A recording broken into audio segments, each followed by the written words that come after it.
Olá, cara aluno, tudo bem? Como é que tá? Pronto aí pra fazer o Enem já? Ah, tenho certeza que você tá ligadão aí nesse aulão do YouTube Edu. Tá curtindo todos os professores, é que eu sei. Pessoal, vamos falar de geografia? Pra gente começar a entender o processo da geografia no Enem, gente, vocês têm que entender mapa. Não tem como fugir dessa situação. A gente vai pensar desde lá do ensino fundamental, geografia sem mapa não dá pra trabalhar com geografia, certo? Quando a gente fala de Enem, essa prova tão grande, tão gigantesca que nós temos aí, se não falar de mapa, já era. Por quê? Porque vai ter mapa em ciências humanas? Vai. Na questão de geografia? Vai. Na questão de história? Vai. Na questão de filosofia e sociologia? Vai. Na prova de natureza? Vai ter na prova de exatas, pessoal. Sim, na prova de exatas também pode cair mapa. E outra, na parte de redação, lá dos textos motivadores, pode cair um mapa. Então, como é que eu não vou falar de mapa? Como é que a gente não vai tratar de cartografia? É isso que eu vou falar para vocês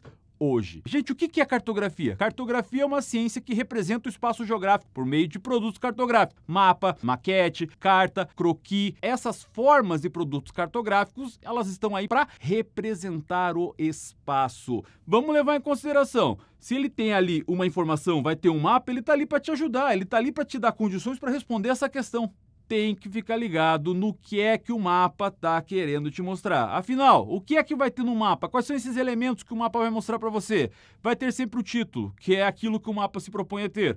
O espaço a ser representado. Vai ter a legenda, que vai ser ali exatamente a visão, o olhar, a linguagem, aquilo que o mapa quer de fato mostrar para você. Além também de determinados fenômenos e convenções cartográficas, ícones, enfim. Nós vamos ter então essa peça, esse produto cartográfico. Ah tá, Silvestre, mas é só produto cartográfico, é só mapa que vai aparecer? Não, pode aparecer mapa, pode aparecer maquete. Maquete é uma representação do espaço em 3D. Ah, e como, por exemplo, a gente tem representação do espaço em 3D? Temos, por exemplo, o globo. O globo é isso aqui, ó, tá vendo? Representação. Agora, temos perfil topográfico também. E pode ser mostrado as camadas através da altimetria, ou também chamada de ipsometria. Também é uma representação em 3D, formando aí a questão da altitude. Pode ser uma carta, uma representação mais técnica, onde vai ter ali elementos físicos, como a questão de uma linha de telecomunicações. Agora, pode ser também que os mapas podem apresentar uma forma de croquis. Sabe o que é croquis? Croquis é a representação mais simples que existe aí de formato de produto cartográfico, que não tem preocupação com escala cartográfica. Agora, se tem um que sempre tem caído no Enem, chama-se anamorfose. Já tenho dito o nome, sem forma. A representação da anamorfose, ela vai levar em consideração o quê? A desproporcionalidade dos espaços. Dá uma olhada nesse mapa aqui, ó. Tá vendo? Esse mapa aqui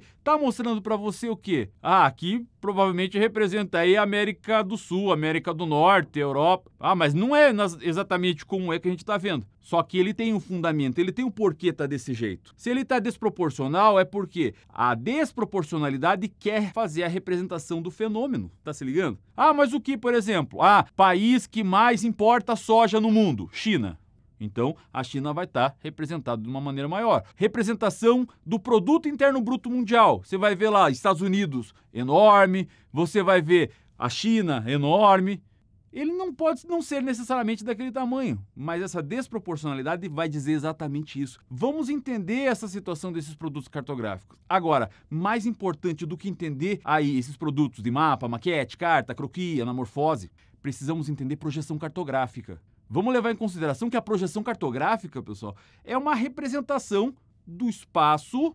Nós temos a representação do planeta inteiro. O planeta inteiro é o quê? É esférico. Quer dizer, não é bem esférico, né? Nós temos um geóide. O que é geóide? Geóide é o formato que a Terra tem. Qual é o formato que a Terra tem? Geóide. Isso é um geóide. Mas para representar isso aqui, que é quase uma esfera, nós precisamos ter aí algumas ideias. Então os cartógrafos ao longo de muito tempo pensaram em como representar essa esfera num plano. Então surge aí as projeções cartográficas. As 3 principais projeções cartográficas que existem. Isso pode cair com certeza no Enem. Projeção cilíndrica. O planeta é envolto num cilindro imaginário e a partir dali ele é representado. Nessa representação o que vai ter? Vai ter ali uma distorção nas áreas de alta latitude. Então você vai ver, por exemplo, diversas representações cilíndricas, onde vai ter a Groenlândia totalmente enorme, ou, por exemplo, a Antártida lá muito maior do que ela é, enquanto que nas áreas de baixa latitude ela vai tentar preservar o máximo possível. Agora, além da formação aí da projeção cilíndrica, nós vamos ter a projeção cônica. Qual que é a ideia da projeção cônica? São cones envoltos na Terra. Essa representação, ela vai ter, então, uma melhor valorização, uma melhor representação, uma fidelidade da sua proporção nas áreas de média latitude, ok? Agora, na parte com alta latitude, ela vai ser cada vez mais estreita e na parte de baixa latitude, ela vai ser mais esticada, vai ser mais aberração aí. Então, a projeção cônica, ela é interessante, ela é importante não para representar o planeta como um todo, mas para representar partes do planeta, como, por exemplo, a Rússia, representar o próprio Brasil. Sabe essa representação do Brasil que a gente conhece? Percebe que tem o Trópico de Capricórnio, ele é meio curvadinho? É por causa disso, meu querido, porque ele foi representado numa projeção cônica, tá entendendo? Essa é a característica. Você vai ver círculos concêntricos, formando aí os paralelos, e os meridianos vão ser linhas radiais saindo de um ponto imaginário. Isso vai ter a projeção cônica. Na projeção cilíndrica, vamos ter lá a representação perpendicular, fazendo o quadradinho. Nessa não, vai ser arcos formando os paralelos e linhas radiais formando os meridianos. Ah, entendi. Beleza, mas tá faltando uma. Qual? Projeção azimutal. Projeção azimutal também chamado de projeção polar equidistante. Sabe o mapa da Terra plana que tá todo mundo falando aí? Então, aquilo é projeção azimutal, onde nós temos um ponto específico, onde eu quero deixar a centralidade e todo o resto do planeta ao seu redor. Basicamente, a gente está fazendo o quê? A gente está colocando algo que é em 3D, como, por exemplo, essa esfera do planeta, numa representação 2D, que é o quê? Um círculo. Então, você vai ter essa representação aqui, ó. Um círculo, linhas que cortam o centro e vários círculos aqui, ó, concêntricos que vão sair do polo em direção à periferia. Essa é a característica da projeção azimutal. Essa é a grande sacada. Ah, Silvestre, mas quanto a essas questões de projeções, levando em consideração aí sólidos geométricos, características aí de figuras, nós temos outras formas também? Tem a interpretação cartográfica, tem a forma com a qual os cartógrafos pensaram e queriam ter a sua ideia, eles queriam colocar exatamente aí o que eles precisavam. Isso é interpretação cartográfica. Por exemplo, quando a gente fala de projeção cilíndrica, nós vamos ter duas formas de projeção cilíndrica. Tá ligado? Projeção de Mercator? Essa aqui, ó. Projeção de Mercator, ele vai ter essa aberração gigantesca nas grandes latitudes. Dá uma olhada na Groenlândia aqui, ó. Olha o tamanho da Groenlândia. E olha em relação aqui o tamanho da Austrália.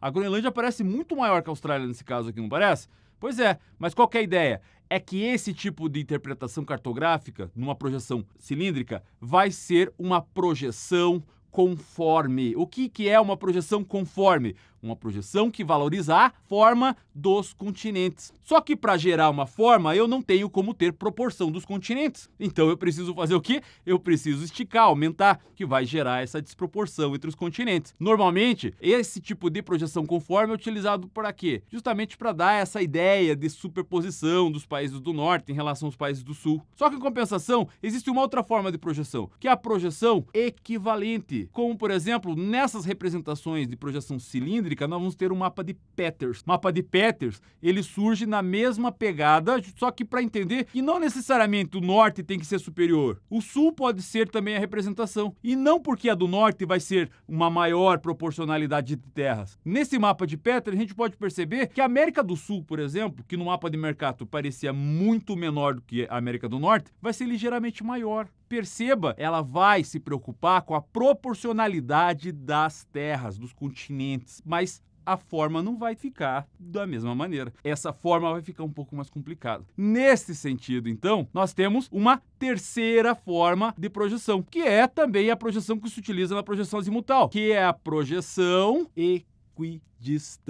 O ponto central polar e todo o resto tá todo distorcido. Mas ele não tá preocupado nem com proporcionalidade e nem com forma. Ele tá preocupado com o quê? Com a distância do ponto central até um determinado ponto tem que ser o mesmo do outro ponto, ok? Equidistante. E aí, temos ainda outra? Temos a projeção afilática. Quando eles pegam todas essas outras proporções e tentam colocar junto para tentar fazer algo próximo da realidade, quando na verdade ele não se preocupa com nada. Por exemplo, a a formação do mapa de Robinson, por exemplo. Essa aqui, ó. O mapa de Robinson, ele não tem nenhuma preocupação com a questão da equidistância, nem com a forma dos continentes e muito menos com justamente a equivalência, a proporcionalidade. Mas ele tentou pegar um pouquinho de cada um para quê? Para melhorar este mapa e tentar chegar o mais perto da realidade. Assim como o mapa de Robinson, nós temos diversos outros com projeção asfilática. E isso é importante a gente entender. Portanto, pessoal, quando cair questão com mapa, vamos lembrar das interpretações cartográficas. O que é que o cartógrafo quis representar naquele momento? Dessa maneira, nessa interpretação cartográfica, você vai conseguir se dar bem no Enem. Se você tiver alguma dúvida, se você ainda tá aí meio bugado, Silvestre, eu não entendi, manda mensagem no chat agora, manda agora que a gente vai responder pra você. Eu vou ficando por aqui, pessoal, e eu tô torcendo pra que semana que vem vocês arrebentem na prova. Eu tenho certeza disso. Partiu gabaritar, negada! Bora, vamos nessa!